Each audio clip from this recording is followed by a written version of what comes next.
मैं सिर्फ ये पूछना चाहता हूँ, चलें इलाज की बात बाद में कर लेंगे, बूढ़ी का इलाज बाद में कराएंगे क्योंकि दो बीमारियाँ हैं उसको, दोनों का इलाज बाद में करवा लेते हैं या साथ साथ करते रहेंगे। फिलहाल मैं पूछना ये चाहूँगा, समरेश साहब मैं आपकी तरफ टॉस करता हूँ ये क्वेश्चन, और मैं पूछना ये चाहूँगा कि ये अब ड्रोन की तरफ क्यों चल पड़े, क्योंकि ये यहाँ पे कोई पैनिक क्रिएट करना चाहते हैं इंडिया वाले, और they have laid a trap कि हम उस ट्रैप में we should like walk into that trap. That is not happening.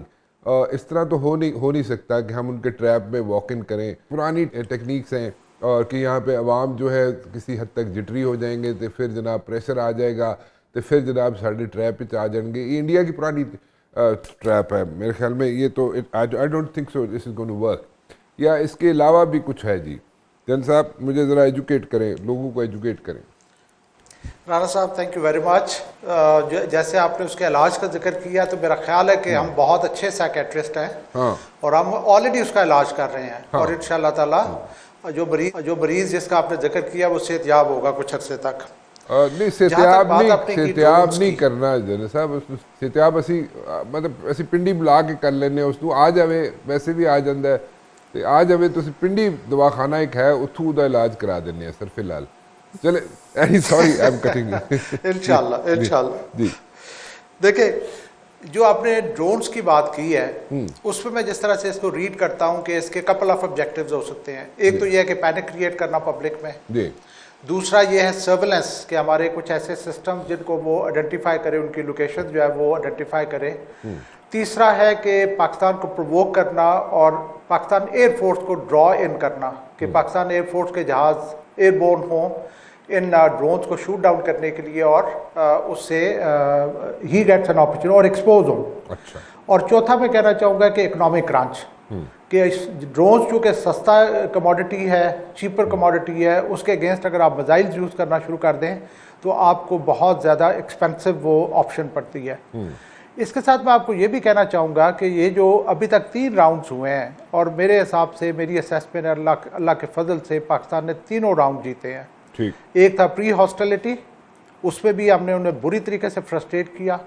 उसके बाद हॉस्टिलिटीज़ हुई, उसने हमारे निहत्ते अवाम के ऊपर जो है वो मिसाइल्स बरसाए, उसमें भी हमने उसको बीट किया और हमने मतलब रिस्पांस दिया। हमने उसके 5 जहाज़ गिराए। राफेल जो उसका एक बहुत बड़ा एक ताकत का सरचश्मा है, क्लेम करता है, 3 राफेल हमने गिराए। उसके एयरफील्ड्स को हमने स्ट्राइक किया, उसके हेडक्वार्टर्स को स्ट्राइक किया, उसकी पोस्टें हमने उड़ाई। तो हमने बहुत एक अप्रिशिएबल उसको नुकसान पहुंचाया। तीसरा जो राउंड उसने शुरू किया जो ड्रोन्स वाला है, तो राणा साहब मैं आपको कहूँगा कि जब दुश्मन कुछ ना कर पाए और फ्रस्ट्रेट हो रहा हो तो वो जो पंजाबी कहते हैं कि दरिया तो पार गालियाँ देना शुरू कर दो। This is all that I see the drones कि वो दरिया के पार से गालियां दे रहा है और हमें परेशान करने की कोशिश कर रहा है। अदरवाइज़ आपको पता है कि जितने आए हैं सारे गिराए गए हैं और जो उसका ट्रैप था उसमें हम नहीं आए और हमने उसके जितने भी डिज़ाइन थे उनको बीट किया, उनको शिकस्त दिया। तो पाकिस्तान की इसी में कामयाबी है कि जो दुश्मन जो करना चाह रहा है वो हम उसे ना करने दें। अच्छा, आपने एक बात की जन साहब कि आपने कहा जनाब कि एयरबॉर्न हो, PF के जहाज़, हमारे एयरफोर्स के जहाज़ उड़े, ड्रोन्स को जनाब टारगेट करें, उनको गिराएं तो वो उनको पता चल जाए कि उनकी where are they like you know कहाँ पे जहाज़ हैं हमारे एयरफोर्स के, वो उसको चेक कर सकें। ये मतलब है आपका? कि मैं सादे लफ्ज़ों में बात करना चाह रहा हूँ, मैं टेक्निकलिटीज़ में नहीं पढ़ना चाह रहा। नहीं, मैं इसको एक्सप्लेन करता हूँ जी कि जब आपने ड्रोन को गिराना है तो आपके पास 3 ऑप्शन हैं जी। एक तो ये है कि आपके जो high quality air defence systems हैं उनको आप यूज़ करें, मिसाइल्स वगैरह को यूज़ करें और उन ड्रोन्स को गिराएं। उससे ये होगा कि वो जो जिस जगह से भी वो आपका म्यूनिशन फायर होगा उसकी लोकेशन इंडिया को वापस चली जाएगी। ठीक है। दूसरी ऑप्शन आपकी है कि आप एयरबोर्न हो, अपने जहाज़ों को ऊपर भेजें और वो जाके इन ड्रोन्स को गिराएं। उसमें वल्नरेबिलिटी है क्योंकि इंडिया को बहुत बड़ी अजीमत उठानी पड़ी जब उसके जहाज़ गिरे हैं। तो वो इस मौके की तलाश में है कि उसको भी एक ऑप्शन मिले कि हमारे जहाज़ों को गिरा सके। तीसरा ये है कि आप ड्रोन को वेट करें, उसको बजाय हाई ऑल्टीट्यूड पे हिट करने की, जब वो नज़दीक आता है, नीचे आता है, तो टैक्टिकल मीन से आप उसको शूट डाउन करें। ठीक। ये ऑप्शन पाकिस्तान ने एक्सरसाइज किया, टैक्टिकल मीन से उसको शूट डाउन किया, बजाय इसके कि उसके हम अपनी लोकेशन को वल्नरेबल करें या आप अपने जहाज़ों को वल्नरेबल करें। बिल्कुल तो भाई ये बहुत बड़ी कामयाबी है, ये अच्छी स्ट्रेटजी है कि आप ना दुश्मन को के उसके ट्रैप में आए और आपने अपना मकसद भी अचीव कर लिया। अच्छा, बिल्कुल ठीक किया, बिल्कुल बड़ी अच्छी बात की आपने, बड़े अच्छे तरीके से एक्सप्लेन कर दिया आपने, क्योंकि यहाँ पे लोगों के सवालात थे कुछ, और वो उसको मेरे ख्याल में आपने बड़े अहसन तरीके से आपने उसको एड्रेस कर दिया। मैं जो जानना चाह रहा हूँ, देखें, मैं ये जानना चाह रहा हूँ कि if you know just put yourself in their shoes, right, और अपने आप को उस पोजीशन पे रखें कि आपको एक एसएचओ चाहिए, एक थानेदार चाहिए इस रीजन में। आप पिछले कई दहाइयों से भारत पे इन्वेस्ट कर रहे हैं इन सो मेनी वेज, ठीक है, आप उसमें इन्वेस्ट कर रहे हैं, आप उसके अंदर कोशिश कर रहे हैं कि वो यहाँ पे एक बहुत बड़ा सूरमा बन के इस रीजन में पैदा हो जाए, बन जाए, और यहाँ पे हर जगह पे उसकी जनाब थानेदारी हो। मैं सादे लफ्ज़ों में जा रहा हूँ, लेकिन द पॉइंट इज़ कि ऐसा हो नहीं रहा। देखें, अगर हम देखें बांग्लादेश, वहाँ पे बुरी हालत इंडिया की, इधर से देखें नेपाल, बुरी हालत इंडिया की, म्यांमार, बुरी हालत इंडिया की।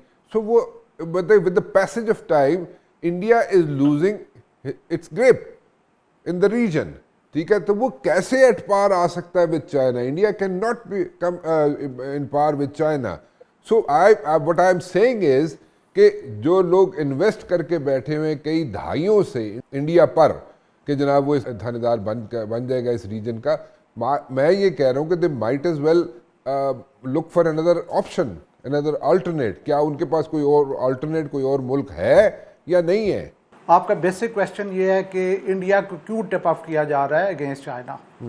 मेरे नज़दीक इंडिया एक नेचुरल अलाय है यूएस का because of convergence of interest, और एक नेचुरल राइवल है चाइना का because of divergence of interest.